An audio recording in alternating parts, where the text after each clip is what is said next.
Oke, eh, ini kuliah pertama kita ya. Minggu lalu libur ya, jadi kita nggak masuk. Jadi ini baru kuliah pertama, tapi sudah masuk dalam minggu kedua ini ya. Eh, saya sebelum memulai perkuliahan, saya akan memperlihatkan kontrak perkuliahan.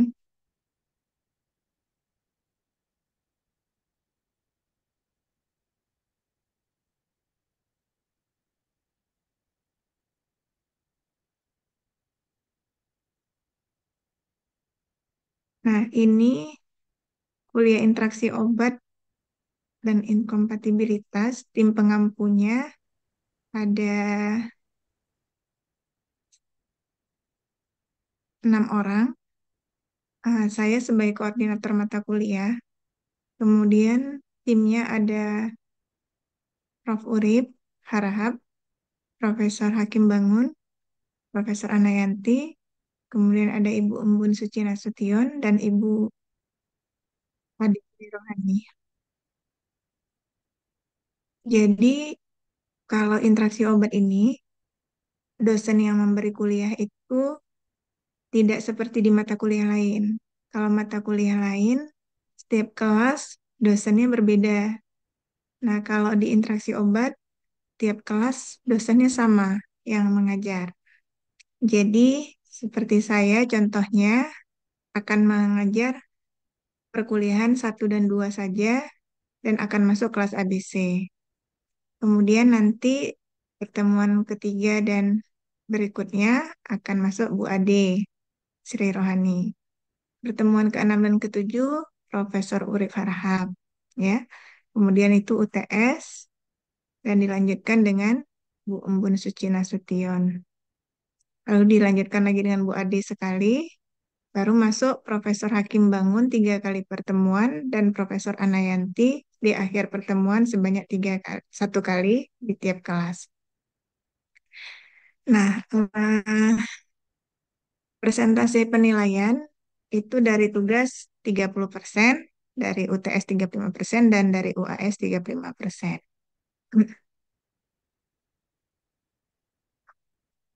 Eh,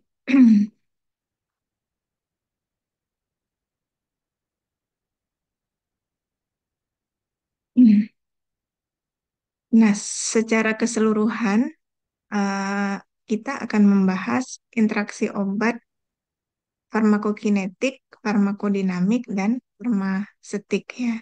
Atau inkompatibilitas ini istilahnya interaksi farmasetik. Yang pertama-tama akan kita bahas adalah interaksi farmakokinetik. Nih, jadi setelah pengantar hari ini, berikutnya adalah interaksi farmasetik sampai pertemuan keempat. Nah, pertemuan kelima, kalian mempresentasikan studi kasus interaksi obat secara farmakokinetik. Nanti akan dibagi 6 kelompok. Jadi tolong dibagi 6 kelompok. Kalian akan dikasih resep dan dikerjakan eh, untuk disampaikan pada pertemuan kelima bagaimana menganalisis interaksi yang terjadi pada resep atau suatu rekam medik. Ya, nanti akan diberikan suatu resep atau rekam medik. Di suatu resep atau rekam medik itu akan banyak obat-obat pastinya yang diberikan oleh dokter kepada pasien. Nah, kalian harus bisa menganalisis interaksi yang terjadi, ya, khususnya interaksi farmakokinetik. Karena pada pertemuan kelima ini, kalian baru mempelajari tentang interaksi farmakokinetik, ya. Nah, tidak hanya bisa mengidentifikasi ini interaksi farmakokinetik, tapi kalian juga diharapkan bisa menganalisis solusinya.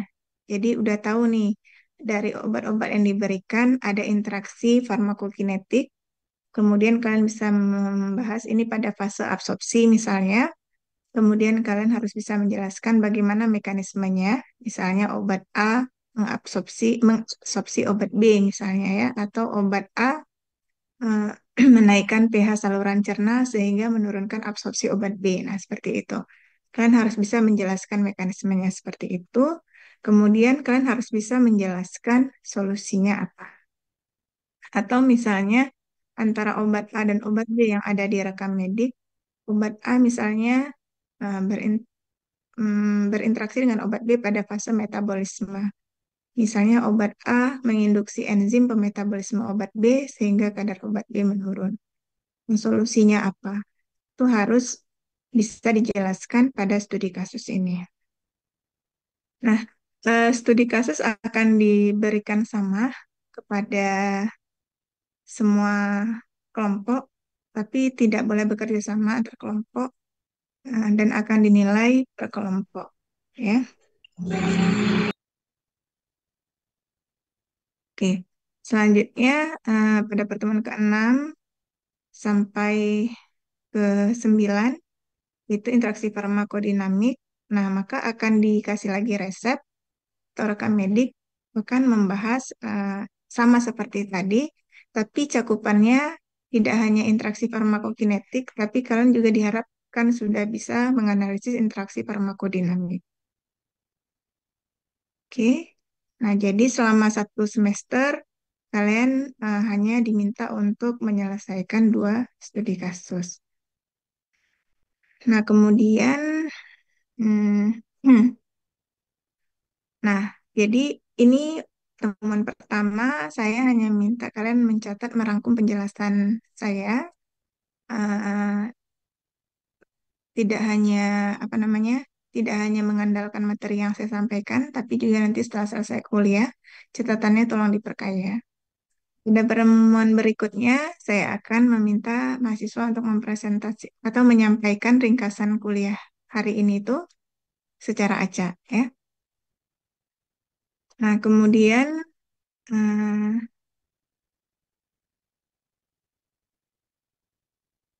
oke, jadi selain membahas kasus, nanti kalian juga diharapkan bisa mempresentasikan sedikit, ya. Jadi sebelum membahas kasus, kalian diminta untuk mempresentasikan tentang interaksi farmakokinetika pada tahap absorpsi, distribusi, metabolisme, dan ekskresi pada saat mempresentasikannya di pertemuan kelima ini.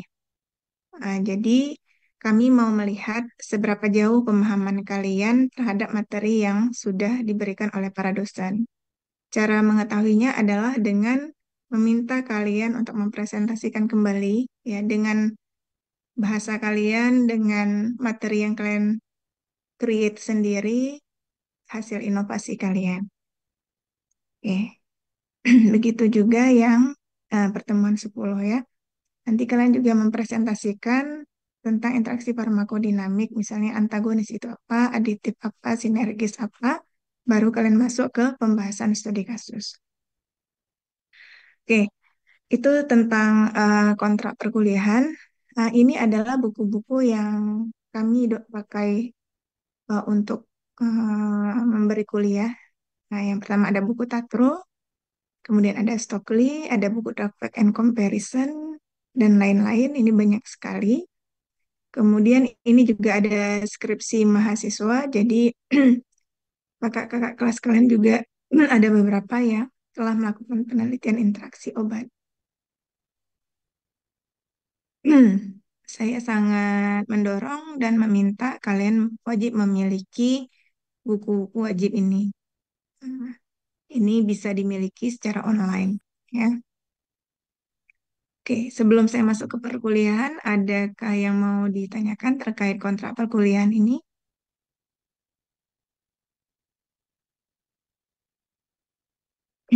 Sudah jelas?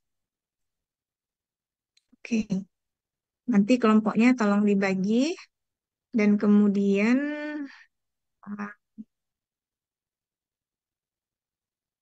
saya juga minta untuk terpaksa mencari hari ganti karena perkuliahan kita ini waktunya pas-pasan sekali ya, udah sekali pertemuan, maka saya minta tolong kita terpaksa harus cari ganti hari untuk mengganti yang libur minggu lalu. Karena minggu depan sudah masuk waktunya Bu Ade masuk, ya.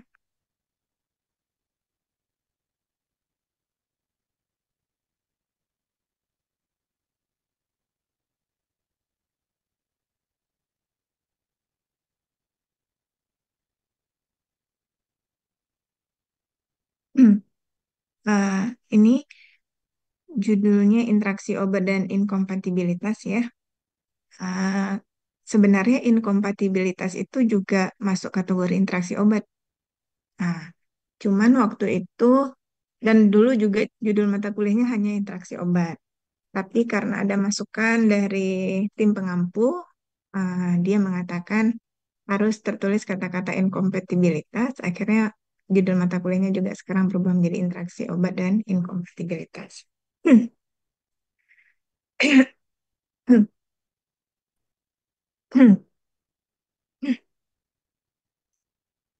Nah, jadi eh, tujuan mata kuliah ini dulu ya. Sebenarnya harapan kami ketika selesai kalian kameranya dihidupkan ya semuanya. Ketika selesai mengikuti perkuliahan ini, kalian bisa menganalisis potensi interaksi obat yang terjadi jika diberikan ada obat-obatan gitu. Jadi kenapa saya memberitahukan tujuan perkuliahan ini atau tujuan instruksional perkuliahan? Karena nanti pasti soal ujian yang keluar akan berdasarkan tujuan tadi gitu. Jadi kalau tujuan kami berharap kalian bisa menganalisis potensi interaksi obat yang terjadi dan memberikan solusi ya, memberikan solusi, maka soalnya pasti akan mengarah ke sana. Akan bertanya apa nih interaksi obat apa, mekanismenya apa, dan bagaimana solusi yang bisa kalian berikan. Itu yang paling penting ya. Nah, ini pengertian interaksi obat. Coba Tasnim baca. Interaksi obat adalah ketika efek farmakologi suatu obat dipengaruhi oleh obat lainnya atau dengan adanya zat lainnya. Obat yang aktivitasnya dipengaruhi dalam suatu interaksi disebut obat objek. Agen yang mempengaruhi obat lainnya disebut presipitan. Oke, terima kasih Tasnim. Nah, jadi dalam suatu interaksi obat akan ada dua obat ya. Satu yang dipengaruhi, satu yang mempengaruhi. Yang dipengaruhi ini disebut objek drug, yang mempengaruhi ini disebut presipitan drug. Yang objek drug ini adalah bisa bisa kita katakan sebagai korban, ya. Efeknya bisa terpengaruh, bisa jadi nggak ada efek, ya. Nah, seperti itu. Kalau nggak ada efek, nanti pasiennya nggak sembuh-sembuh. Bisa jadi juga nggak efeknya toksik gitu. Maka pasiennya bisa keracunan dan lain-lain. Nah, ya. Oke, coba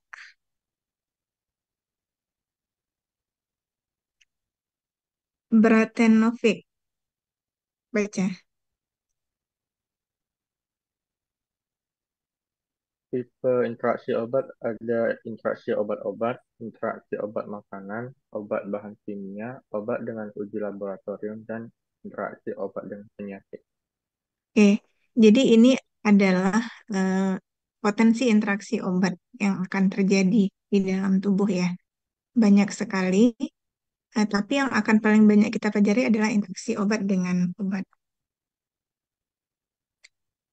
Coba Amanda Rizka baca. Efek akhir dari suatu interaksi, efek obat meningkat mencapai efek toksik atau menurun subterapi. Onset of action, obat menjadi lebih cepat atau lebih lambat. Hmm, Oke, jadi eh, mengetahui potensi interaksi obat ini sangat penting ya. Kenapa saya bilang potensi? Karena eh, ketik ini konteksnya kita adalah membicarakan sesuatu membicarakan sesuatu hal yang eh, disuguhkan kepada kita sebagai seorang apoteker ada dua obat misalnya atau lebih yang diberikan pada waktu yang bersamaan, kita menganalisis. Nah, secara literatur. Dan kita bisa melihat misalnya antara obat A dan obat B, kalau diberikan bersamaan akan berpotensi. Berpotensi artinya bisa berpeluang nanti menimbulkan interaksi. Nah, tapi bisa juga tidak terjadi. Nah, seperti itu. Jadi potensi. Nah, di situ peran kita juga untuk apa namanya mengatasi, mencegah potensi interaksi yang akan terjadi. Nah, jadi itu sangat penting karena efek obat ya akan bisa meningkat, terutama yang obat objek, mencapai efek toksik atau menurun mencapai subterapi. Nah, ini kalian bisa lihat gambar ini. Eh, ketika obat diberikan, pertama-tama kadarnya di dalam plasma itu nol. Nah, ketika setelah terjadi proses absorpsi, distribusi, kadarnya makin lama makin tinggi sampai mencapai puncak.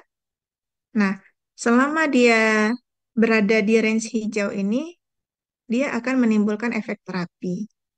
Ya, contoh misalnya parastamol atau obat apapun, dia mempunyai konsentrasi plasma tersendiri untuk menimbulkan efek terapi. Nah, kemudian lama-kelamaan akan terjadi eliminasi atau ekskresi, kadarnya akan turun. Nah, kalau misalnya terjadi interaksi, bisa saja nanti kadar obatnya bisa naik sampai ke yang warna merah, maka timbullah efek toksik. Ya, ini bukan side effect atau adalah toxic effect ini sebenarnya ya. Toxic effect sama side effect berbeda. Side effect itu adalah efek yang timbul pada saat obat digunakan dalam range terapi. Tapi kalau toxic effect adalah efek yang terjadi ketika konsentrasi mencapai konsentrasi toksik. Nah, itu berbeda. Jadi ini toxic effect. Satu lagi kemungkinannya adalah onset of action obat menjadi lebih cepat atau lambat. Kira-kira apa maksud onset of action itu, Raisa Husna?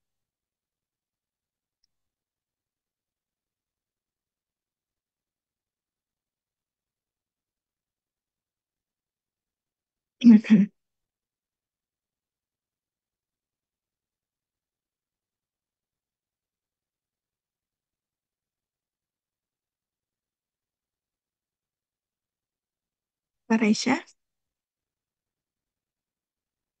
Waktu timbul reaksi, Bu. Ya, atau waktu mula kerja obat. Ya, jadi mulainya kerja obat di dalam tubuh kita itu onset of action. Action kan kerja ya. Jadi onset mulai dia bekerja. Kalau di sini kan kita bisa lihat nih, uh, di sinilah onset of action ini kan time ya kan, time. Kalau ditarik ke bawah, di sinilah waktunya mulai kerja obatnya. Nah, kalau terjadi interaksi, mulai kerja obat itu bisa menjadi lebih lama atau bisa menjadi lebih cepat, ya tergantung jenis interaksinya nanti. Eh, nah, coba Sekar baca.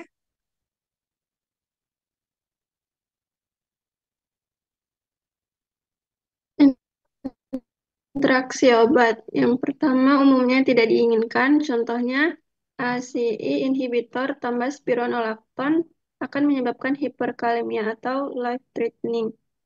Namun kadangkala dapat memberikan efek yang menguntungkan. Contohnya natrium bikarbonat ditambah dengan aspirin dapat menurunkan kadar plasma aspirin di darah dengan meningkatkan ekskresi aspirin di urin yang bisa digunakan untuk mengatasi keracunan. Oke. Jadi interaksi obat itu umumnya ya kebanyakan tidak diinginkan, tapi ada juga yang memberikan efek yang menguntungkan seperti itu. Eh, yang tidak diinginkan nih contohnya ACE inhibitor. Coba Adelina Rosemary tahu nggak nih ACE inhibitor obat apa?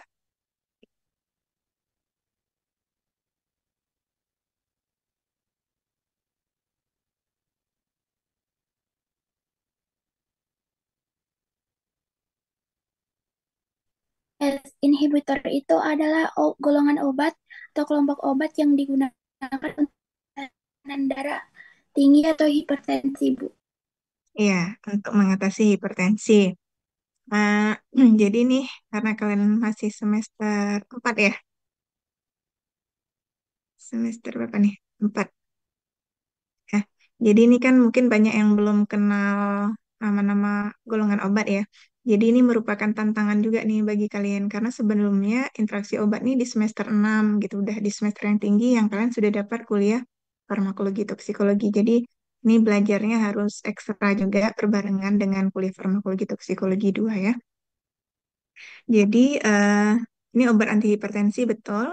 Spironolakton juga digunakan untuk antihipertensi dan atau diuretik dia sebenarnya.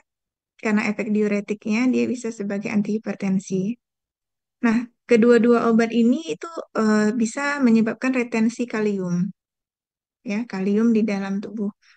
Maka kalau diberikan bersamaan bisa menyebabkan terjadinya hiperkalemia. Nah, ini sangat berbahaya ya, bisa mengancam jiwa.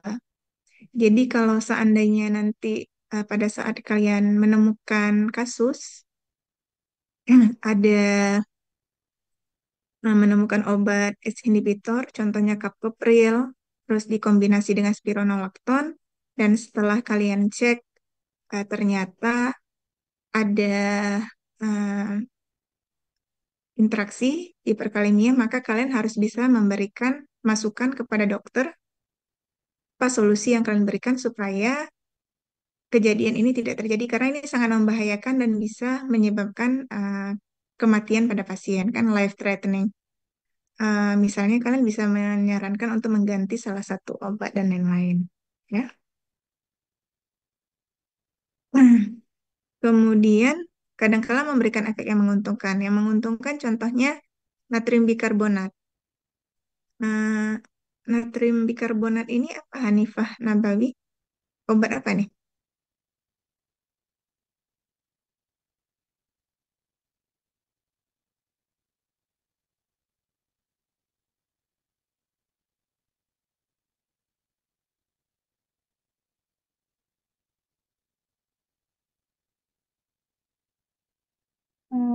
Bisa digunakan untuk obat lambung nggak, Bu?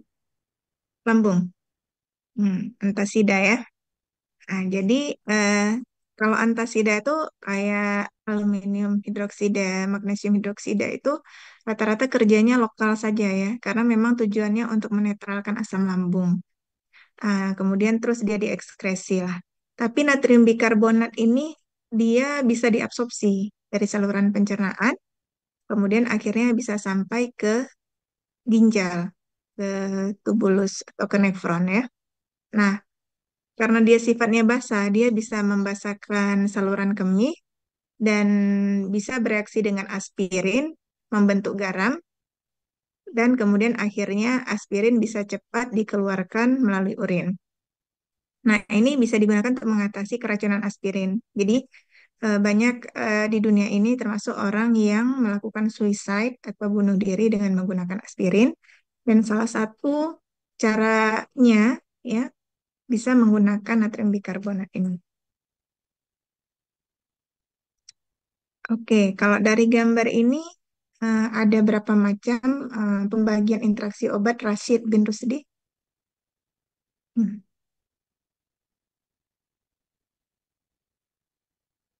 hmm, Oke, bagus sekali. Jadi yang farmasetika ini nanti akan disampaikan di akhir oleh Prof. Hakim Bangun dan Prof. Anayanti. Pertama-tama kita akan bahas farmakokinetika, nanti Prof. Urip dan Bu Embun akan membahas farmakodinamika.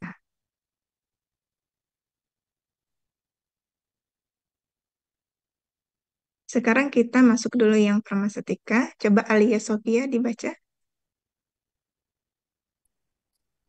Disebut juga inkompatibilitas, itu interaksi farmasetika adalah interaksi fisikokimia yang terjadi di luar tubuh. Hal yang paling sering terjadi itu ketika obat dicampurkan di sediaan infus intravena yang menyebabkan pengendapan atau inaktivasi senyawa obat atau bahan aktif. Oke, jadi interaksi farmasetika ini jika obat A dan obat B dicampur, dia akan terjadi reaksi fisika dan kimia. Ini mungkin sama seperti kayak kalian praktikum analisa fisik apa ya? Kalau yang praktikum reaksi-reaksi kan apa nama praktikumnya sekarang? Kalau kami dulu analisa kualitatif, kalian apa namanya sekarang?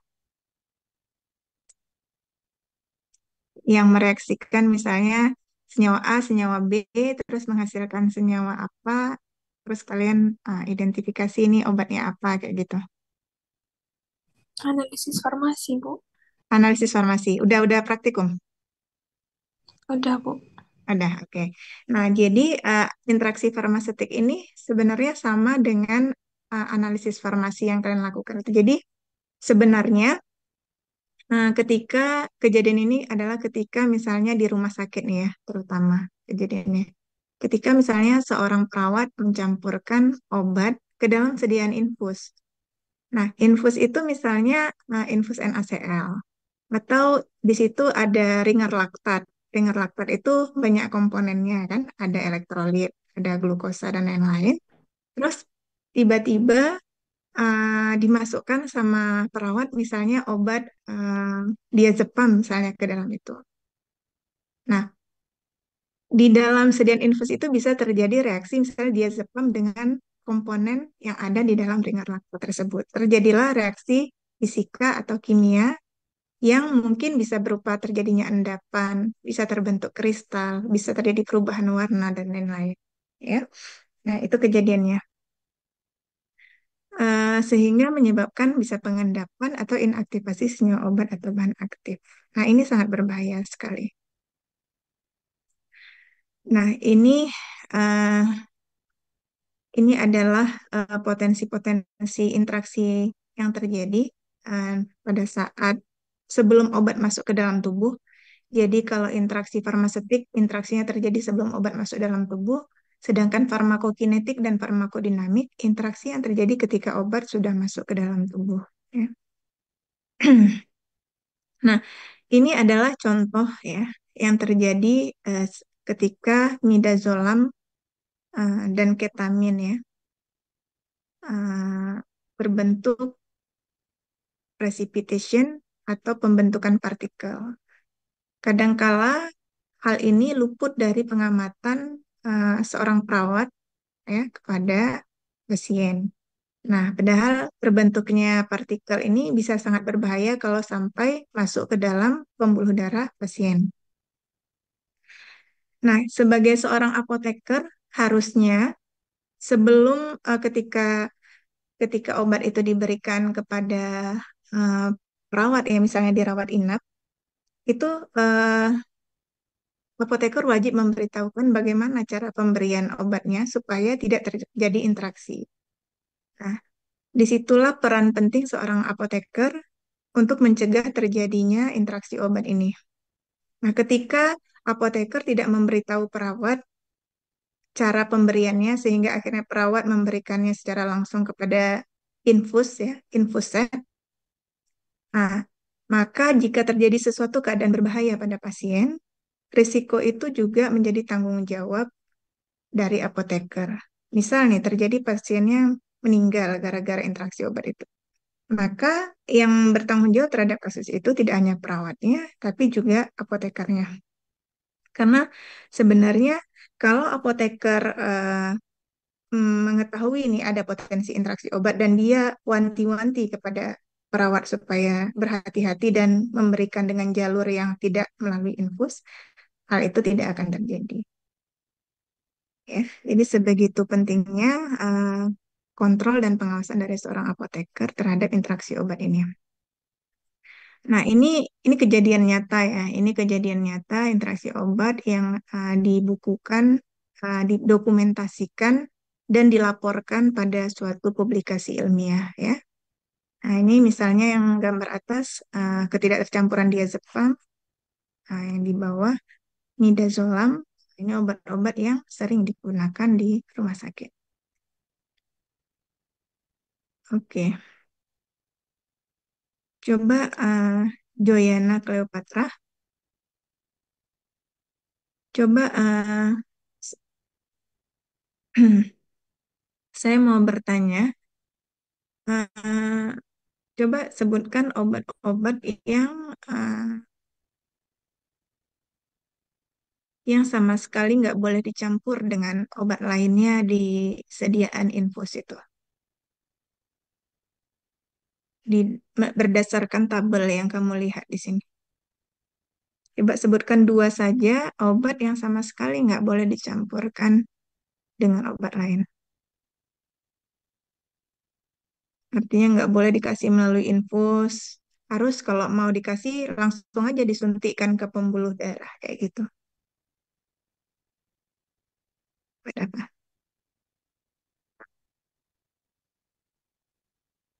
Untuk ini Bu, sepertinya untuk obat-obat yang berada di list yang di sebelah kiri Bu.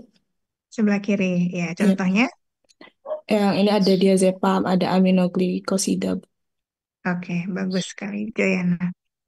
Selanjutnya, coba Afni, eh, obat-obat yang sebelah kanan itu maksudnya apa, Afni? Obat yang sebelah kanan itu obat yang memiliki batas batas yang kompabilitasnya terbatas, Bu. Hmm. Jadi masih boleh nggak dicampurkan dengan obat lain? Masih, Bu. Ah, jadi masih boleh dicampur dengan obat lain, tapi kita harus tahu juga dia terbatas sih kalau dicampurkan dengan obat lain. Kita harus tahu obat-obat apa yang dia boleh bercampur dan obat apa yang dia nggak boleh bercampur. Nah, mungkin kalian bertanya-tanya, itu dari mana Bu taunya ya, daftar obatnya yang dia boleh bercampur dengan tidak bercampur? Itu ada buku namanya Handbook of Injectable Drug. Nah, di situ lengkap daftar obat-obat yang boleh bercampur dengan obat apa dan tidak boleh bercampur dengan obat apa.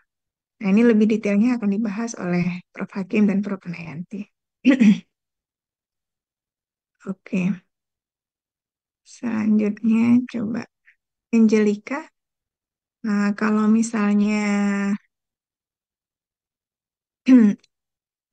Aztreonam, Angelica itu nggak boleh dicampurkan dengan apa, Angelica?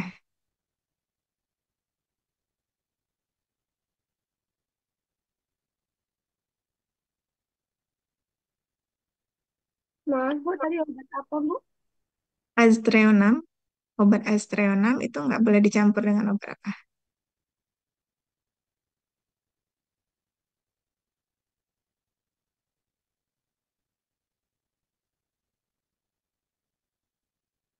Berdasarkan tabel ini aja, Angelica, bisa dilihat.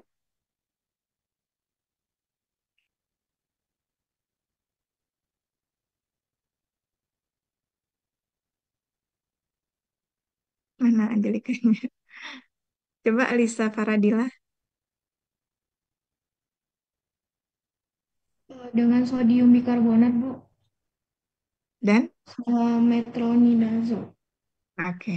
Ini contoh daftar-daftarnya ya. Jadi kalau misalnya obat Astrena mau diberikan pasien, jangan dicampur dengan ini. Cefepime misalnya nggak boleh dicampur dengan obat-obat ini ya. Jadi itu sudah ada daftar-daftarnya dan sudah dilakukan penelitian. Oke.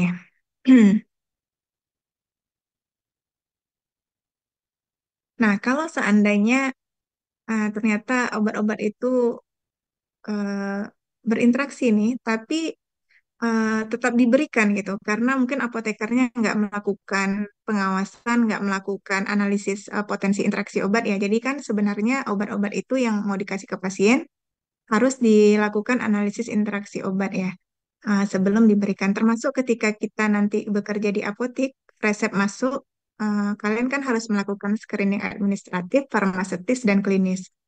Dalam screening klinis itu wajib melakukan analisis interaksi obat ya. Jadi ketika kalian sudah melakukan analisis interaksi obat, kalian tahu potensi interaksi obat yang terjadi dari resep yang diberikan oleh dokter, kalian wajib kalau itu sangat berbahaya, wajib menelpon dokter, memberitahu dokter untuk mengganti obatnya misalnya atau mengatur dosisnya dan sebagainya. Tapi kalau misalnya interaksinya itu pada tahapan yang tidak berbahaya, maka tetap bisa diberikan dengan informasi khusus ya, nanti akan bicarakan. Nah, ini konsekuensi kalau misalnya terjadi interaksi obat ya pada tahap farmaseutik. Coba Hermansah, eh, apa saja yang konsekuensinya terjadi pada pasien? Consequences for the patient, jadi ada 4. Yang pertama Hmm, tuh damage from toxic products. hmm, Yang kedua, particulate emboli from crystallization and separation. hmm, Yang ketiga, tissue irritation due to major pH change. Yang terakhir, therapeutic failure. hmm. Bisa Hermansah tadi ya? Bisa dijelaskan kalau pakai bahasa Indonesia Um, atau bahasa Melayu? Kalau damage from toxic product tuh Hmm, uh, sakit dari produk yang bertoksik. hmm. Jadi hasil reaksi antara senyawa A sama senyawa B tadi itu bisa menghasilkan suatu produk yang toksik kan karena seperti suatu reaksi fisika atau kimia. Nah, senyawa toksik itu bisa merusak kondisi kesehatan pasien, ya kan? Iya, Bu. Nah, kemudian yang kedua, Hmm,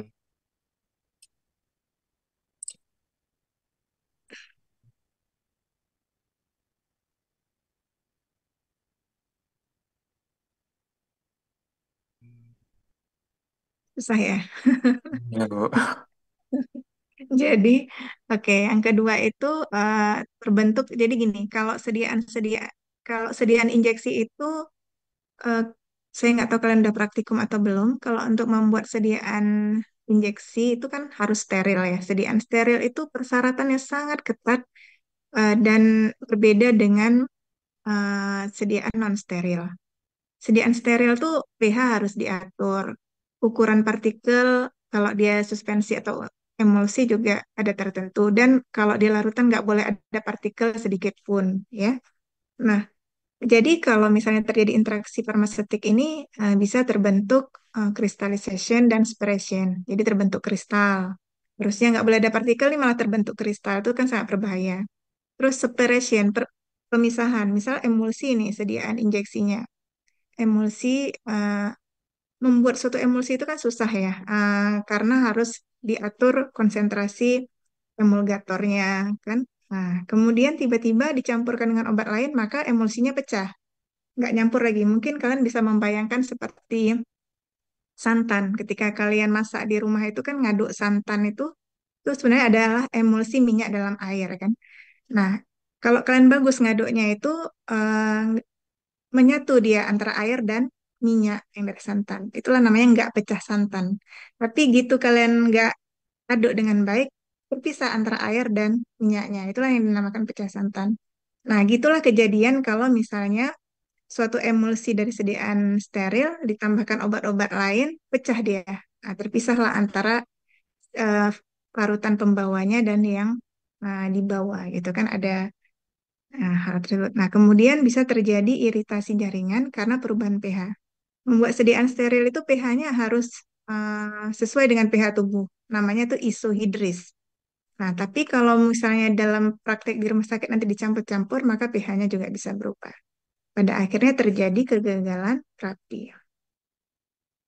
Nah, ini adalah kondisi di dalam pembuluh darah ya. Nih, a blood clot that travels within the body is called embolus. Jadi, gara-gara ada partikel masuk ke dalam pembuluh darah tadi, maka tubuh kita akan merespon itu benda asing, maka lalu terbentuklah yang namanya ini blood clot.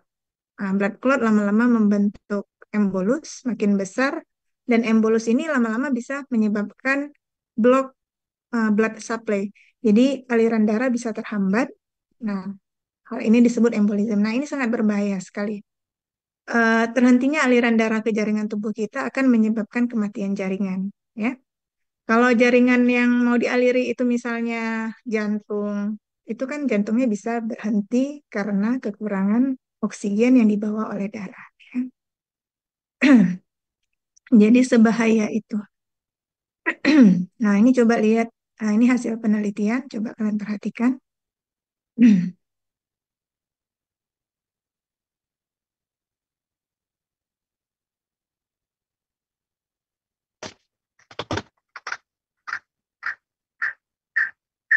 Si Farah Viva Kira-kira apa maksud gambar ini?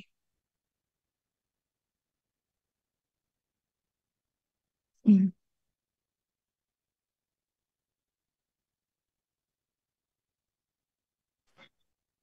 Ah, ini grafik contoh-contoh apa ya, Bu? Kayak komplikasi dari eh, obat-obat yang nggak bisa dicampur gitu, Bu. Hmm. Dari Hmm. low bisa local redness, kalau medium low bisa rom thrombophlebitis, sama kalau misalnya high bisa multi organ failure. Iya, bagus. Jadi akibat ini hasil penelitian ya yang dipublikasikan. Jadi akibat kelalaian dan kelalaian lah ya apoteker atau perawat yang di rumah sakit itu terjadilah interaksi farmaseutik yang menyebabkan efek ke pasien mulai yang dari paling ringan sampai yang paling berat tuh multi organ failure, jadi kegagalan organ ya. Nah, dari yang mungkin pasien yang nggak komplikasi, nggak ya mungkin nggak terlalu bermasalah, cuman kayak kemerahan tadi yang kalian lihat gambarnya tadi, sampai dia harus masuk ICU gara-gara kejadian interaksi obat tadi, full ICU treatment ya. Dari yang dia nggak perlu tambahan rawat inap, ya kok cuman kemerahan mungkin nanti dikasih apa namanya tuh gel untuk mengatasi itu ya aliran darah bagus lagi, sampai harus dia rawat inap di ICU tuh 30 hari. Bukan karena penyakit awalnya ya, tapi karena mengatasi komplikasi atau masalah interaksi obat yang terjadi saat dia masuk rumah sakit. Oke. Nah, eh, additional cost. Jadi dia berapa harus nambah biaya gara-gara interaksi obat itu mencapai 7.500 euro sampai 56.000 euro. Ini kalau dirupiahkan sekitar mungkin 800 juta ya kan? 900 juta. Nah, itu kalau 800 juta itu udah bisa beli apa sih, Pak? Rumah, Bu. Nah, bisa beli rumah kan? Nah, udah bisa beli rumah di Medan. eh, tapi itu harus dikeluarkan hanya untuk mengatasi interaksi obat yang tadinya mungkin tidak diawasi oleh apoteker, akhirnya kemudian uh, disuntikkan apoteker ke sediaan infus ya. Jadi itu pengantar tentang interaksi farmaseutik. Nanti lebih detail akan kalian pelajari di pertemuan-pertemuan terakhir dari kuliah ini. Nah, kemudian kita masuk interaksi yang kedua, interaksi farmakokinetika.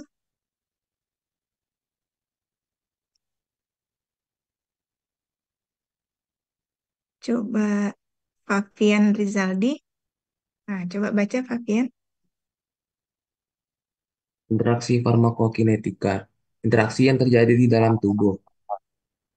Terjadi pada saat proses absorpsi, distribusi, metabolisme, dan ekskresi. Efek yang terjadi adalah konsentrasi plasma obat akan meningkat atau turun. Interaksi farmakokinetika diklasifikasikan menjadi absorpsi, distribusi, metabolisme, ekskresi. Oke, terima kasih Fabian. Jadi eh, kalian harus ingat ini ya. Jadi kan farmakokinetika ini adalah kalau kita definisikan kan nasib obat di dalam tubuh kan. Jadi bagaimana dia mengalami perjalanan dari mulai diabsorpsi, distribusi, metabolisme sampai ekskresi. Dari mulai masuk ke dalam tubuh, kemudian mengalami proses absorpsi sampai dia dikeluarkan yang namanya ekskresi. Itulah perjalanan dia di dalam tubuh. Kalau tadi yang farmaseutik itu kejadiannya di luar tubuh, kemudian hasil interaksinya itu yang masuk ke dalam tubuh dan membahayakan tubuh. Kalau ini obatnya masuk dulu ke dalam tubuh, baru kemudian di dalam tubuh ketemu sama obat lain dan berinteraksi. Nah, ketemunya itu bisa di fase absorpsi, distribusi, metabolisme, dan ekskresi. Bisa terjadi di salah satu fase ini ya, nggak di semua fase gitu. Nah, efeknya apa? Seperti yang tadi sudah kita bicarakan, konsentrasi plasma obat objek itu bisa meningkat atau turun. Oke. Nah, coba perhatikan gambar ini. Nah,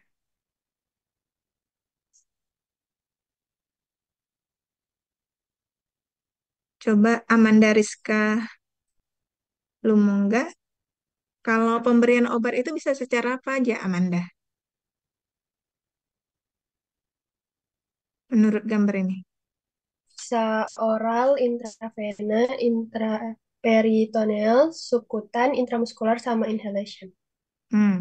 Ya. Jadi banyak ya cara pemberian obat dan yang mungkin paling banyak nanti akan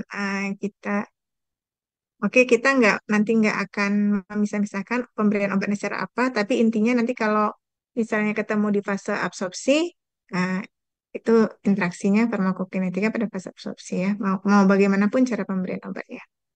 Nah, kemudian coba Vidya Afika Tambunan, di mana saja terjadi proses absorpsi di dalam tubuh? Ada di membran dari oral cavity itu Bu, sama gastrointestinal tract, terus di peritoneum, skin, sama muscle dan lungs. Apa tuh, coba bahasa Indonesianya apa? Ada di gastrointestinal, di peritoneum, di kulit, di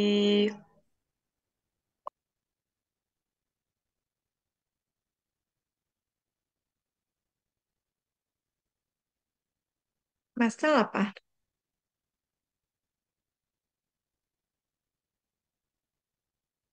otot Bu.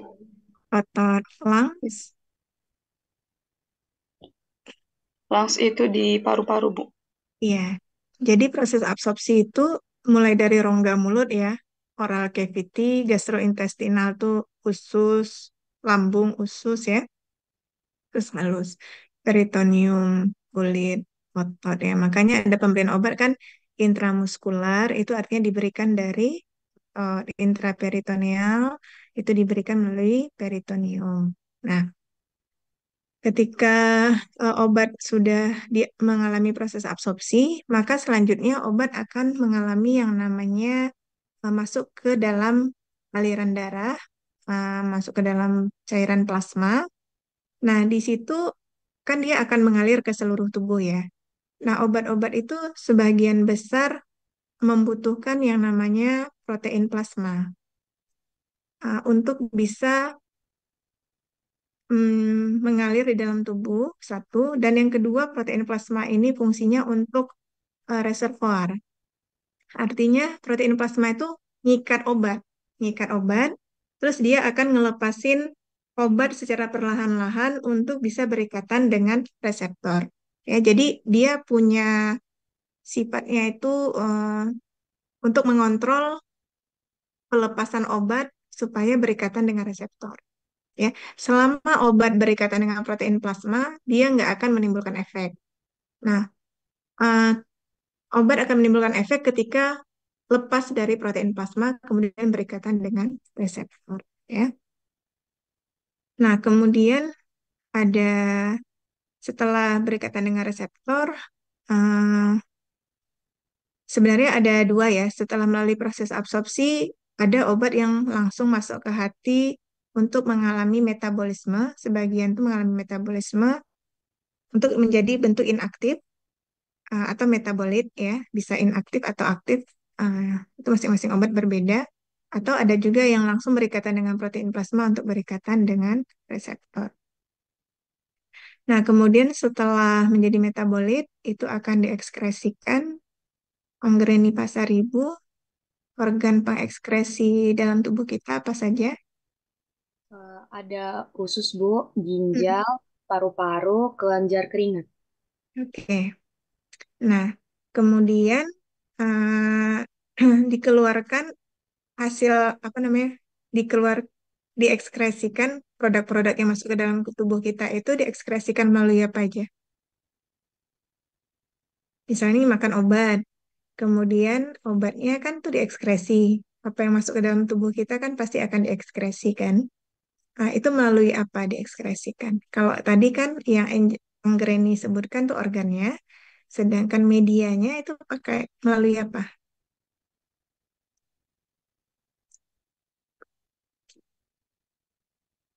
Yang ini, angger ini. Eh, feses, urin, bisa berupa keringat, saliva. Hmm, oke. Jadi udara uap uap apa namanya udara yang keluar dari pernafasan kita juga itu bisa mengekskresikan produk ya yang dari paru-paru. Nah, seperti itu. Jadi pada prinsip ATMA ini sebagian besar obat-obat yang dikonsumsi itu sifatnya lipofil ya. Kenapa lipofil? Karena tujuannya untuk bisa menembus membran plasma.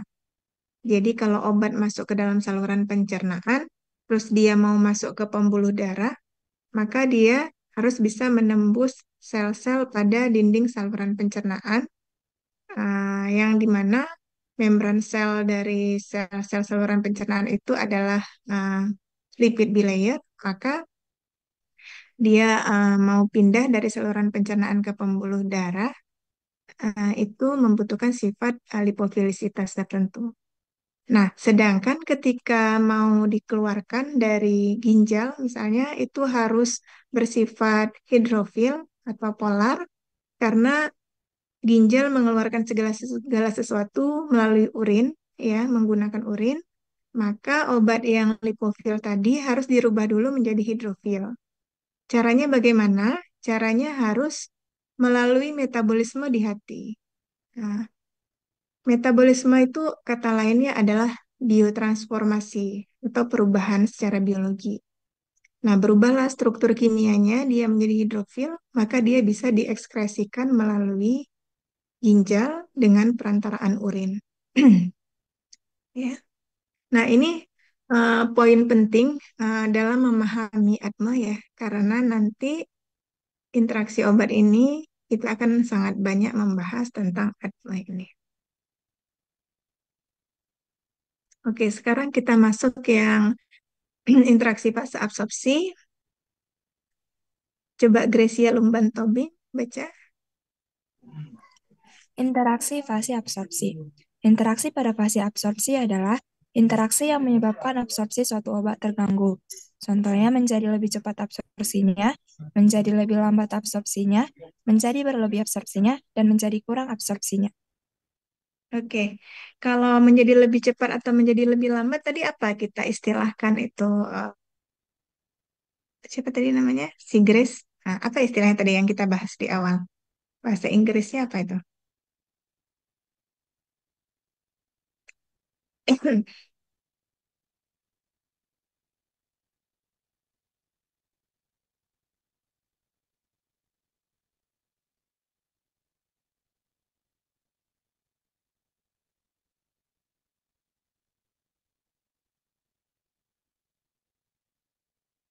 Ada yang ingat tadi apa istilahnya kalau lebih cepat atau lebih lambat awal mulai kerja obat? Onset of action. Onset of action. Oke, bagus. Onset of action ya. Jadi onset of action itu bisa terpengaruh kalau ada interaksi farmakokinetika pada fase absorpsi. Dan juga bisa toksik atau bisa jadi subterapi kalau ada interaksi pada fase absorpsi. Nah, ini mekanisme utama interaksi pada fase absorpsi ya. Jadi setiap eh, fase absorpsi, distribusi itu ada mekanismenya metabolisme, ekskresi. Nah, coba Adlina Natarsya, coba dibaca. Mekanisme utama interaksi pada fase absorpsi. Kompleksasi dan absorpsi, contohnya antasida dan fluoroquinolone akan membentuk kompleks absorpsi fluoroquinolone menurun. Terus perubahan pH gastrointestinal. Contoh antasida ditambahkan PPI menurunkan absorpsi PPI. PPI Terus tahu panjangannya? um, apa ya, Po?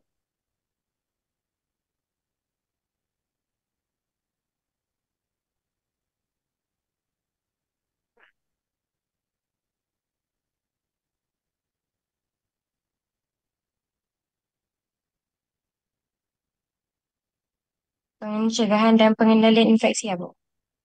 Bukan. PPI di sini maksudnya adalah proton pump inhibitor ya. Proton pump inhibitor seperti omeprazole. Oke, lanjut. Lanjut, perubahan motilitas di usus, contohnya metoclopramid tambah diazepam menjadi gastric emptying time meningkat atau absorpsi diazepam makin cepat. Terus perubahan flora mikro saluran syarina, contoh antibiotika dan digoxin meningkatkan absorpsi digoxin. Antibiotika membunuh mikroflora usus yang memetabolisme digoxin. Terakhir, sindroma malabsorpsi, contoh neomycin tambah vitamin A. Absorpsi vitamin A menurun karena neomycin menyebab malabsorpsi. Oke, ini nanti akan kita bahas pada pertemuan berikutnya ya, lebih seksama. Nah, ini sulitnya tadi karena belum belajar tentang obat-obatan PPI, jadi belum tahu itu apa ya. Nah, jadi ini tolong mungkin perlu belajar lebih banyak. Jadi makanya setelah selesai kuliah ini kan kalian melengkapi catatan ya. Jadi obat-obat yang belum familiar, belum paham, terus tolong di searching, dicek ya. Karena belajarnya ekstra nih. Nah, itu tadi contoh-contoh dan mekanisme interaksi pada fase absorpsi, sekarang interaksi pada fase distribusi. Ya, Eh, coba Syarifah Balkis baca. Interaksi yang terjadi pada saat obat didistribusikan dalam tubuh, mekanisme utama adalah perubahan pada ikatan obat protein. Nah, ini tadi yang saya ceritakan bahwa ketika obat setelah mengalami yang namanya absorpsi, obat akan masuk ke dalam aliran darah. Ini pembuluh darah ya, lihat yang bawah ini. Yang bintik-bintik hitam adalah obat, yang hijau, bulat hijau adalah protein plasma. Contoh protein plasma itu adalah albumin atau globulin. Nah, gitu obat masuk ke plasma, obat akan diikat sama albumin nih, diikat. Nah, ini ada yang bebas. Yang bebas inilah yang akan menuju reseptor untuk berikatan dengan reseptor. Nah, ikatan obat dengan reseptor itu ada waktunya. Setelah dia selesai, berikatan akan lepas. Kemudian yang berikatan dengan albumin ini akan lepas, ya, untuk berikatan lagi dengan reseptor. Begitu seterusnya sampai semua obat yang berikatan dengan albumin lepas dan habis dari ikatannya dengan albumin. Kalau semua obat sudah lepas dan sudah berikatan dengan reseptor, sudah bebas ya, sudah berikatan dengan reseptor, maka efek obat tuh habis. Ya, maka perlu minum obat lagi untuk menimbulkan efek terapi yang baru lagi, gitu ya. Jadi di sini kalian bisa lihat, ini albumin, ini obat. Jadi ada bentuk terikat dan ada bentuk bebas, bound drug dan ada free drug. Ya. Selama dia terikat, dia tidak akan bisa berikatan dengan reseptornya dan tidak menimbulkan efek. Kemudian dilepaskan oleh albumin menjadi free drug. Free drug inilah yang akan berikatan dengan reseptor dan menimbulkan efek. Nah, interaksi itu bagaimana sih Bu terjadinya gitu ya kalau pada fase distribusi? Ketika misalnya ada obat lain yang diberikan bersamaan, ini yang hitam ini misalnya obat A, dan pada saat yang bersamaan pasien juga mengkonsumsi obat B. Ternyata obat A dan obat B sama-sama perlu albumin untuk sebagai reservoir. Maka si obat yang paling kuat afinitas dengan albumin, maka dialah yang akan menguasai albumin, sedangkan yang obat dengan afinitas yang lebih lemah itu akan terusir dari albumin, ya, akan terusir. Kalau obat terusir, maka dia akan menjadi free drug. Nah, kalau dia menjadi free drug, dia akan lebih banyak berikatan dengan reseptor. Ya. Katakanlah obat A yang lebih kuat afinitasnya, obat B yang menjadi lemah, yang lebih lemah afinitasnya, kemudian dia yang menjadi terusir. Saya mau nanya, ya, dalam hal ini, coba Rashid bin Rusdi, dalam hal ini yang menjadi presipitan drug obat mana? Obat A atau obat B, dan yang jadi objek drug yang mana? Obat A atau obat B?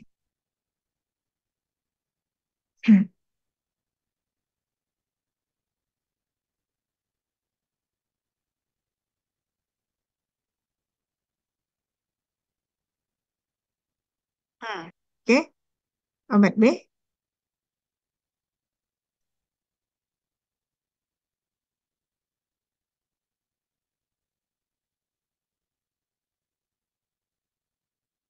Obat B istilahnya apa?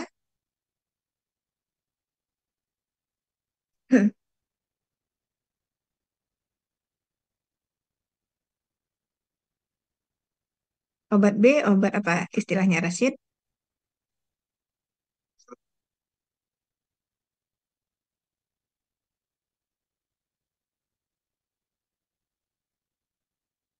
Siapa yang ingat tadi istilahnya apa? Objek drug.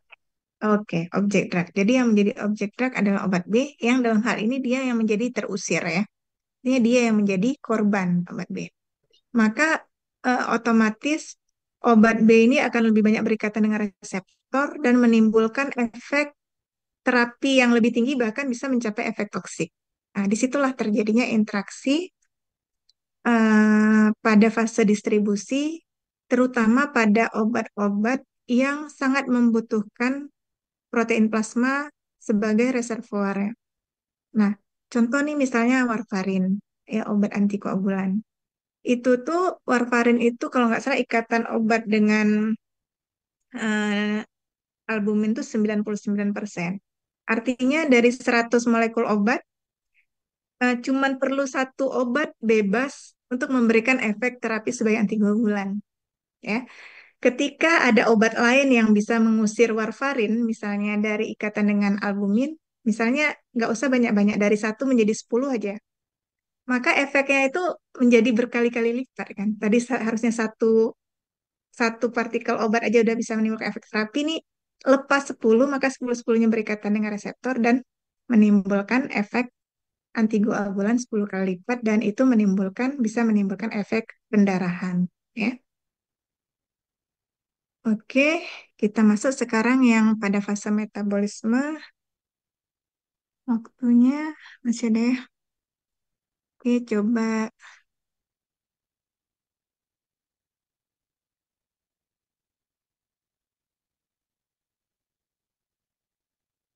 ini yang lain tolong dihidupkan ya kameranya ya. Hanya beberapa saya lihat yang menghidupkan kamera.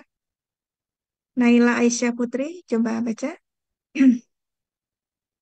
Interaksi pada fase metabolisme. Interaksi yang terjadi saat obat di metabolisme umumnya terjadi di hati. Mekanisme utama interaksi metabolisme adalah induksi enzim menyebabkan laju metabolisme suatu obat meningkat. Contoh, rifampisin menginduksi enzim pemetabolisme isoniazid. Inhibisi enzim menyebabkan laju metabolisme suatu obat menurun. Contohnya, itrakonazol menghambat enzim pemetabolisme siklosporin. Kadar siklosporin meningkat dan resiko toksisitasnya meningkat. Ya, jadi interaksi pada fase metabolisme mekanismenya hanya dua, induksi enzim atau inhibisi enzim.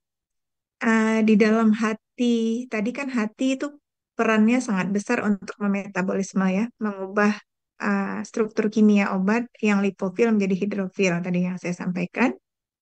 Maka itu perlu enzim untuk mengubah-ubah struktur kimia itu. Nama enzimnya adalah sitokrom P450 ya. Nah, nanti kalau misalnya ada dua obat yang diberikan bersamaan, uh, interaksi pada fase metabolisme bisa terjadi kalau ada obat yang bisa menginduksi enzim. Ob- Artinya ada suatu obat yang bisa membuat enzim di hati itu bisa menjadi lebih banyak atau lebih aktif. Apalagi kalau enzim yang dibuatnya lebih banyak atau lebih aktif itu adalah enzim yang untuk memetabolisme obat lain gitu, yang diberikan bersama dengan dia. Nah, itu bisa terjadi interaksi. Yang kedua adalah inhibisi enzim. Contohnya, ini sebaliknya ya, bisa jika ada suatu obat yang bisa menghambat atau merusak enzim di dalam hati yang digunakan atau yang diperlukan oleh obat lain untuk metabolismenya. Nah, itu bisa terjadi interaksi obat. Oke, ini yang terakhir pada fase ini interaksi farmakokinetik ya, yaitu pada fase ekskresi. Coba Wan Fahira Farosi Barus baca. Interaksi yang terjadi saat obat akan diekskresikan. Mekanisme utama interaksi pada fase ekskresi itu perubahan pada aliran darah ginjal. Contohnya, NSAID menyebabkan ekskresi litium karbonat menurun. Lalu ada perubahan pada pH urin, contohnya antasida menyebabkan ekskresi amfetamin menurun. Lalu juga ada kompetisi pada sekresi aktif, contohnya methotrexate menurunkan ekskresi probenecid. Oke. Jadi ini apa ya? Kejadiannya ini kalau pada fase ekskresi di ginjal, terutama di ginjal, walaupun tadi ekskresi bisa terjadi di banyak tempat, tapi ginjal yang terutama. Contohnya satu kita bahas di sini, NSAID atau non-steroid anti-inflammatory drug. Jika diberikan bersamaan dengan litium karbonat, litium ini adalah obat bipolar, gangguan jiwa. Kalau diberikan bersama-sama, maka NSAID ini bisa menyempitkan pembuluh darah yang menuju ke ginjal, ya, sehingga ekskresi litium itu bisa menurun. Akibatnya bisa terjadi efek toksik dari litium. Karena litium ini kadar atau range terapeutiknya sangat sempit. Jadi kalau ekskresinya terganggu sedikit saja, maka itu bisa menyebabkan kadarnya mencapai ke efek toksik dan ini sangat berbahaya. Oke, nah, coba saya tanya Olivia Sianturi, sudah berapa interaksi obat yang kita bahas, Olivia?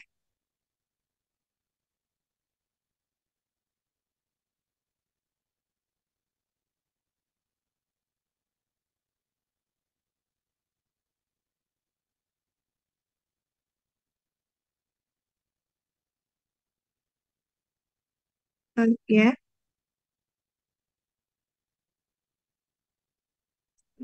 Ada 3, Bu. apa saja?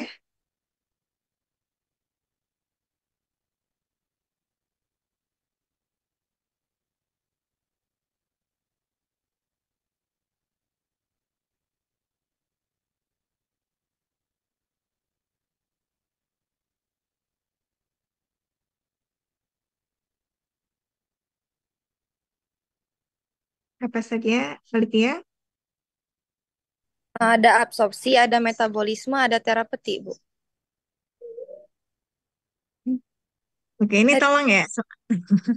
Ini tugas hari ini tahu kan, pokoknya mencatat apa yang saya sampaikan ya, supaya nanti minggu depan atau pertemuan berikutnya saya akan mengaca untuk membacakan catatan yang kuliah pada hari ini ya.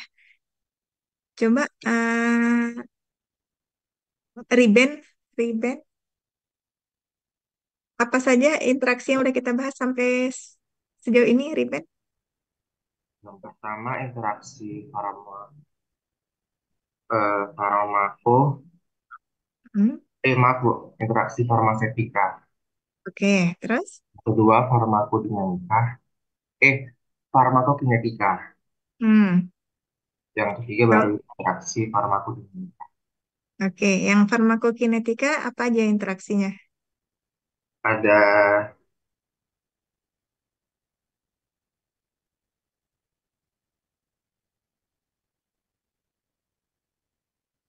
absorpsi, terus distribusi, metabolisme, dan ekstasi. Oke. Oke. Baiklah, kita lanjutkan ya ke interaksi farmakodinamika. Oke, yang lain harus stay tune terus ya. Harus konsentrasi, fokus, dicatat informasinya supaya nggak tersesat nih udah sampai mana.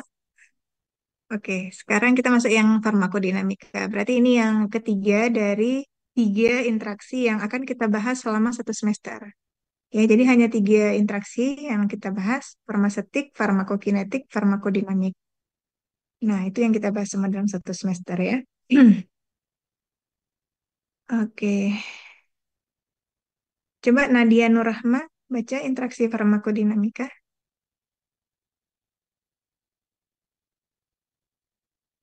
Nadia Nurrahma ada orangnya? Ada, Bu. Oke, silakan.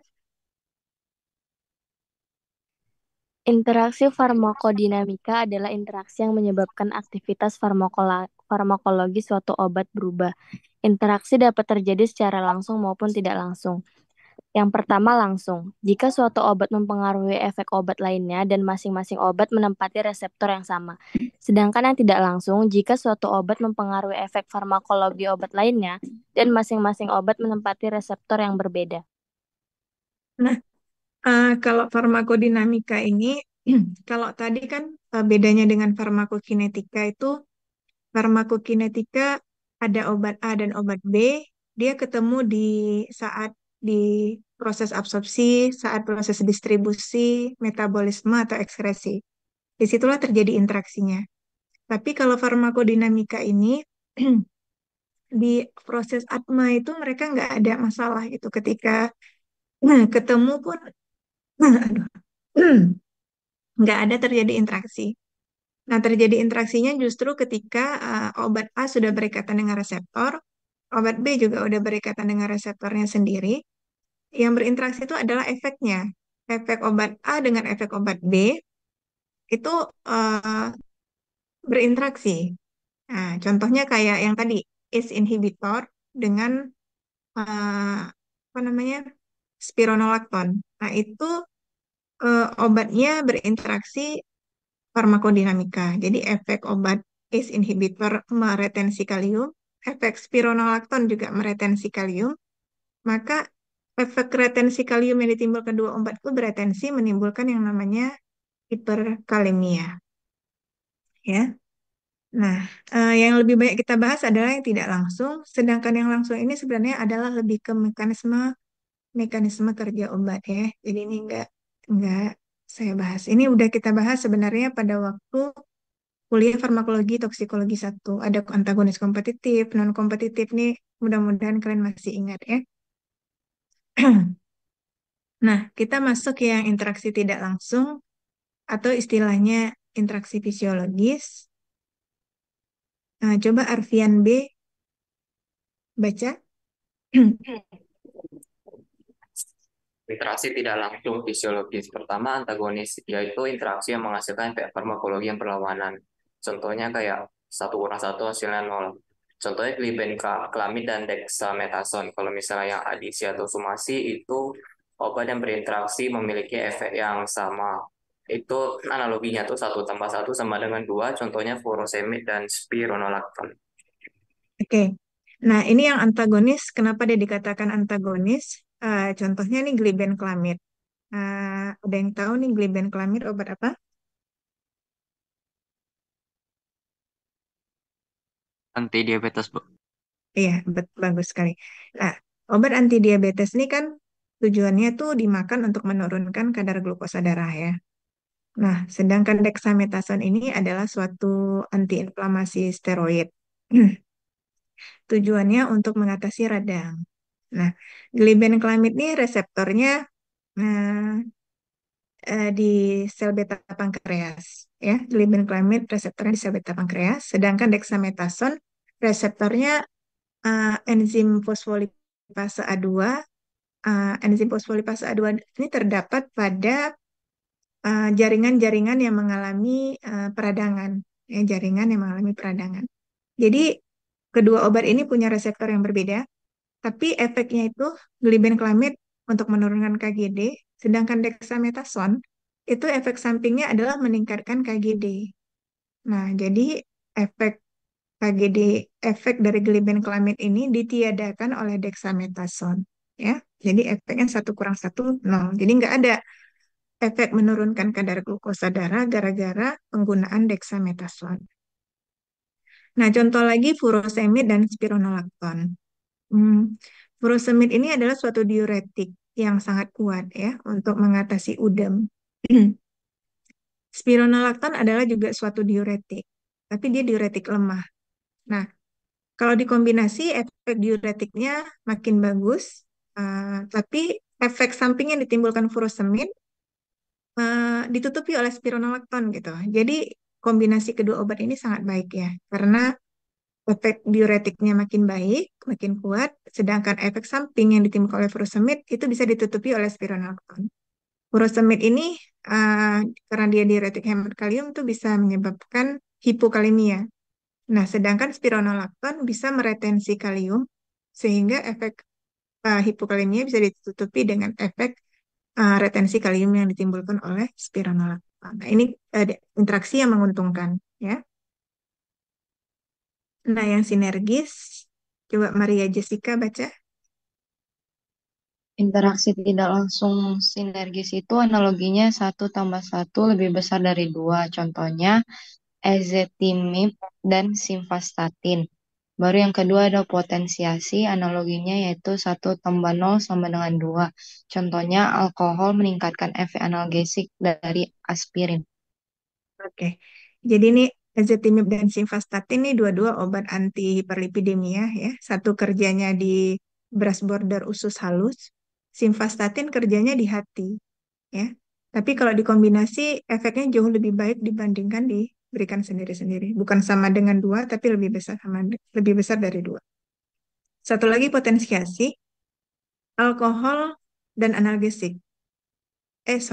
Alkohol dan aspirin.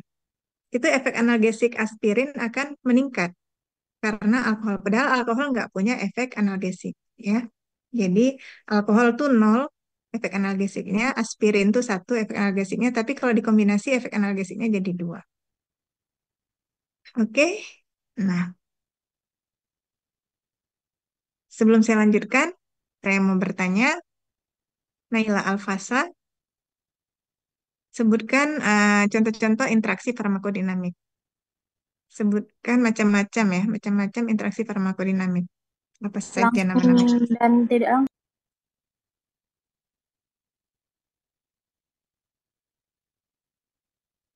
Silakan Naila. Interaksi langsung dan tidak langsung. Yang tidak langsung apa interaksinya?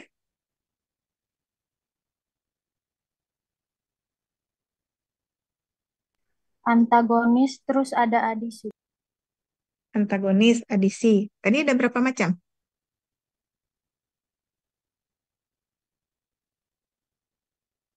Oh, sama sinergis dan potensial. Oke. Ada potensiasi, ada sinergis, ada adisi, ada antagonis ya. Jadi ada 4, itu tolong diingat ya. Oke, sekarang kita masuk, jadi udah selesai nih pembahasan ya, interaksi obat, jadi ada obat dengan obat. Ada farmasetik, farmakokinetik, dan farmakodinamik ya. Farmakodinamik ada yang tidak langsung yang kita bahas, juga ada 4 pembagiannya. Nah, sekarang kita masuk yang contoh interaksi obat dan makanan. Coba Alia Sofia, baca. Makanan yang mengandung tiramin seperti keju, hati produk fermentasi, dan MAO inhibitor, phenelzin, dan lain-lain menyebabkan krisis hipertensi. Tetrasiklin atau fluoroquinolones seperti ciprofloxacin dengan antasida atau makanan mengandung ion divalen menyebabkan pembentukan kelat atau kompleks yang tidak larut dan sulit diabsorpsi. Grapefruit juice dengan terfenadin, siklosporin, felodipin meningkatkan kadar obat-obat tersebut. Licorice dan antihipertensi. Jadi ini adalah makanan ya atau obat herbal kayak licorice itu obat herbal, grapefruit itu jeruk seperti jeruk sunkist atau jeruk Bali. Itu ternyata dia sebagai inhibitor enzim, berarti ini interaksinya farmakodinamik pada fase farmakokinetik pada fase metabolisme ya, bisa meningkatkan kadar obat, terfenadin dan lain-lain. Nah, ini juga tetrasiklin nih interaksi farmakokinetik pada fase absorpsi. Kemudian tiramin dan obat MAO inhibitor. Ini interaksi juga pada fase makanan yang mengandung tiramin dan MAO inhibitor. Nanti dicek dulu ya. Nah, ini kalian cek dulu nanti supaya lebih paham. Nah, ini juga contoh-contoh obat dan ini makanan dan ini interaksinya ya. Nanti bisa kalian baca. Nah, ini juga contohnya. Oke, kita lanjut ke Ricky Samuel ada? Ada, Bu. Oke, coba baca Ricky Samuel. Oke. Interaksi obat dan pemeriksaan laboratorium. Konsumsi Mhm. furosemid dan hidroklorotiazida menyebabkan peningkatan kadar asam urat. Rifampicin meningkatkan kadar AST dan ALT. Antibiotika menyebabkan hasil pemeriksaan infeksi H. pylori negatif palsu. Oke, jadi ini artinya ada juga interaksi obat dengan hasil pemeriksaan lab.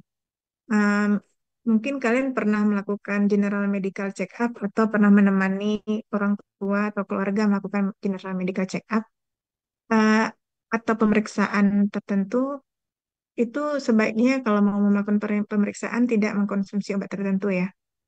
Nah, karena ketika mengkonsumsi obat tertentu tuh ada obat-obat yang bisa membuat hasil pemeriksaan lab itu menjadi positif palsu istilahnya ya.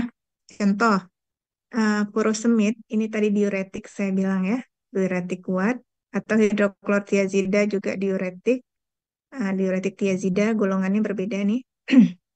Kalau dikonsumsi nih, misalnya dia pasiennya hipertensi, ah, terus dia periksa lab, ini hasil kadar asam uratnya bisa tinggi nih.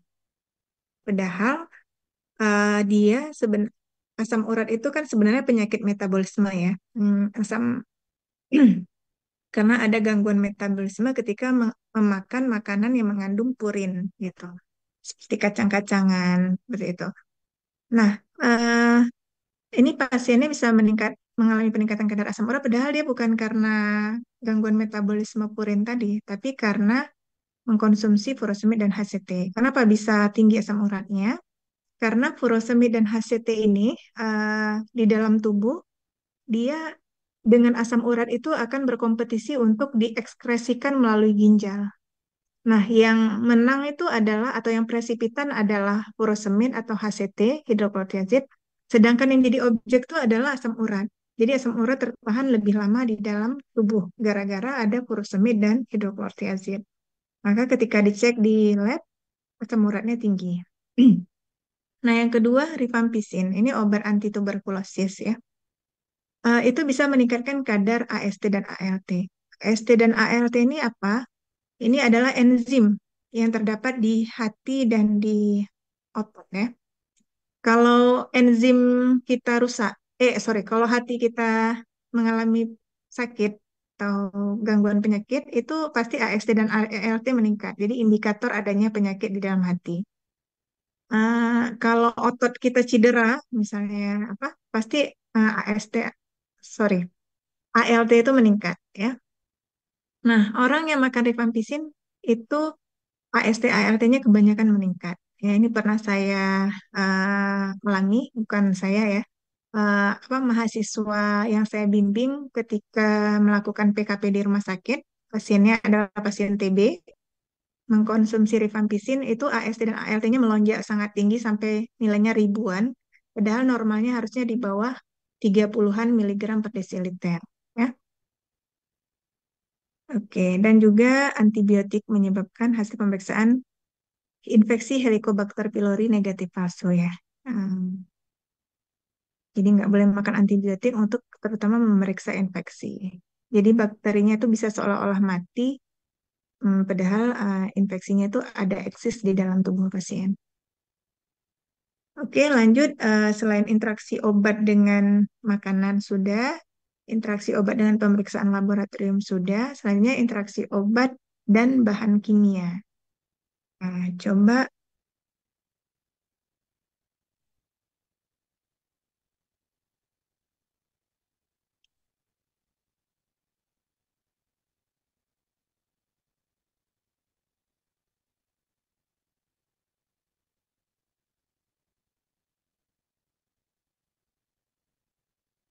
Ayu Nirwanda, coba ini interaksi obat dan bahan kimia.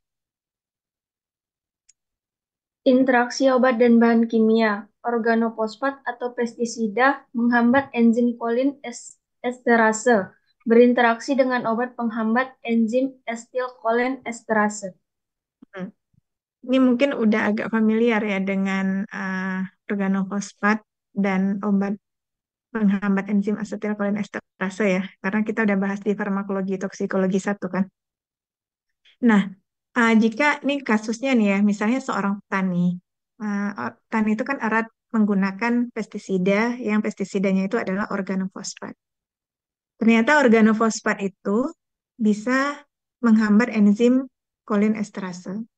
Berarti kalau dia menghambat enzim kolinesterase, kadar asetilkolin akan tinggi di dalam tubuhnya, ya, dalam sistem persarafan kolinergiknya ataupun sistem persarafan sistem saraf perifernya ya. Nah, kemudian kalau dia selain menggunakan organofosfat dalam bekerja, terus dia juga menggunakan obat penghambat enzim asetilkolinesterase, misalnya dia mengalami gangguan Alzheimer, terus dia makan obat penghambat enzim asetilkolinesterase, misalnya rivastigmine, maka di dalam tubuhnya itu, di dalam sistem saraf perifernya itu akan terjadi peningkatan asetilkolin yang sangat banyak gitu. Nah, peningkatan asetilkolin yang sangat banyak itu akan bisa menyebabkan kondisi ya gangguan kesehatan ya dan bahkan keracunan gitu. Hipersalivasi, hiperurinasi dan lain-lain. Yang kalian sudah pelajari itu di farmakologi ya. Oke, nah ini konsekuensi dari interaksi obat. Efeknya kalau ada interaksi obat itu yang paling bisa minor ya, efeknya sedikit. Nah ini yang saya bilang tadi, kalau kalian menemukan resep, terus kalian tahu ada interaksi obat dan minor, maka bisa saja kalian tetap memberikan obatnya dengan informasi khusus ya. Misalnya bisa bedakan pemberian obatnya, atau misalnya nah, adalah yang kalian sampaikan terkait solusi.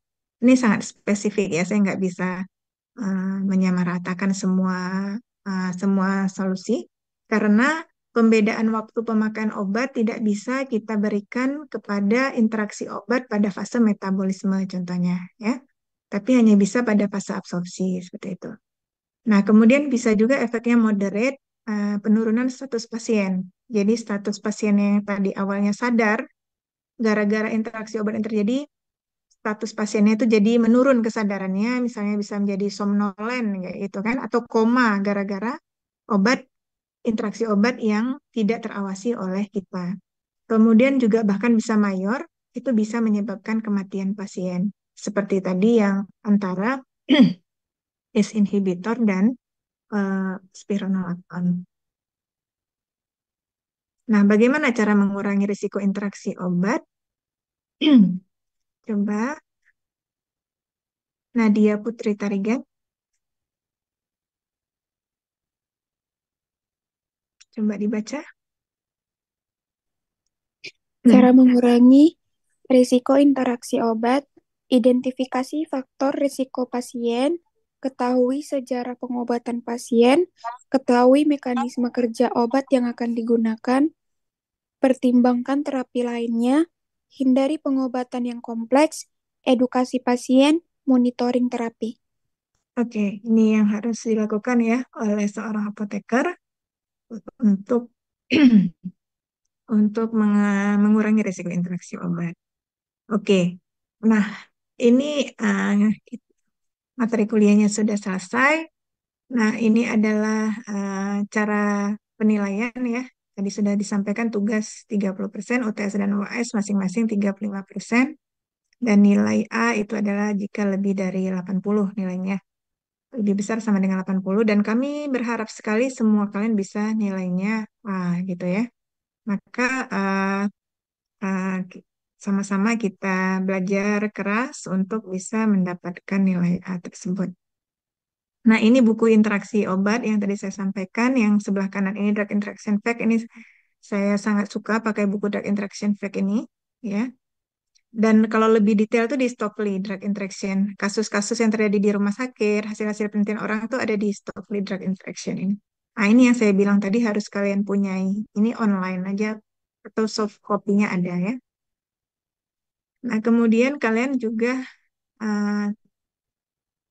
harus bisa ngecek interaksi obat melalui online drug interaction checker, ada Medscape, Epocrates, dan drugs.com.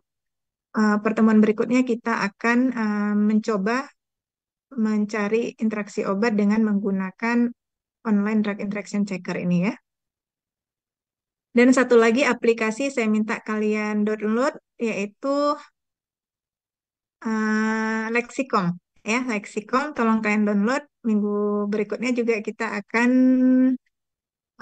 mencoba menggunakan aplikasi ini untuk mencari interaksi obat ya. Oke, itu saja perkuliahan kita pada pagi hari ini. Ada pertanyaan kira-kira sebelum kita tutup?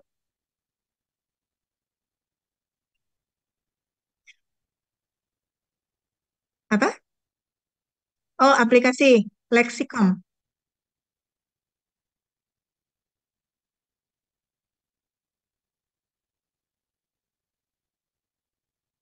Oke, terkait materi kuliah ada pertanyaan?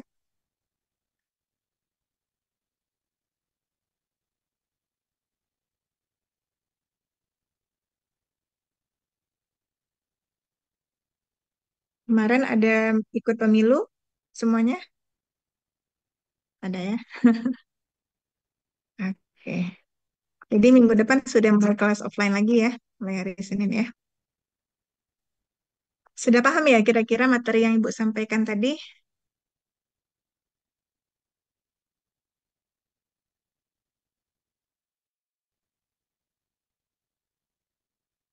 Oke. Kalau tidak ada pertanyaan, mungkin kita sudahi perkuliahan kita pada pagi hari ini. Terima kasih semuanya sudah hadir. Nih daftar hadirnya sudah tolong disiapkan dan sudah di screenshot nih foto kita. Sudah, Bu. Sudah, oke. Sampai ketemu pada pertemuan berikutnya. Saya harap kita bisa segera kuliah ya, karena harapan saya sebelum Bu Ade masuk kita udah kelar yang absorpsi, karena kan urutannya absorpsi, baru Bu Ade distribusi metabolisme ekskresi. Oke, saya tutup. Wabillahi taufiq walhidayah. Wassalamualaikum warahmatullahi wabarakatuh. Waalaikumsalam. Waalaikumsalam. Bu.